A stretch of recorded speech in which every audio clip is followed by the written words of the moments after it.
you're buying a home in South Florida, there's one mistake that Leah and I see buyers make over and over again.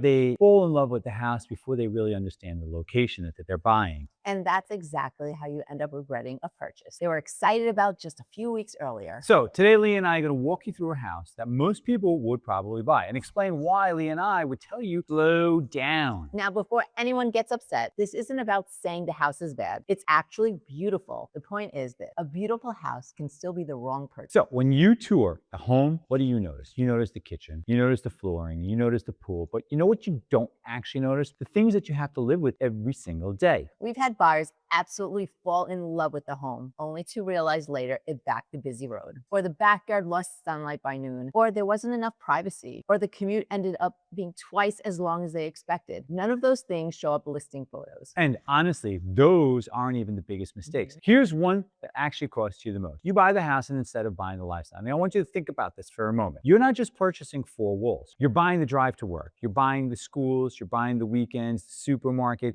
also your neighbors and the traffic along with your HOA, the way your family actually lives day to day. And this is exactly why we spend much time helping you before you ever make an offer. Sometimes the right decision isn't choosing between two houses, it's choosing between two completely different lifestyles. So what would Leah and I actually buy? I'm glad you asked, because we would buy the house that checked few emotional boxes. If it checks more lifestyle boxes, we've seen buyers pass on the prettier home and thank us 1 year later because they're happier. They spend less time commuting. They love their neighborhoods. They're closer to their friends and family, and the excitement, remember something, of a kitchen kind of fades. The quality of your everyday life, it does not. So Leah and I asked you those qualifying questions. If you're relocating to South Florida, don't just shop the houses, shop for the life you want. That's the decision you'll live with long after you move in. I'm Alex. And I'm Leah. Thank you very much for watching.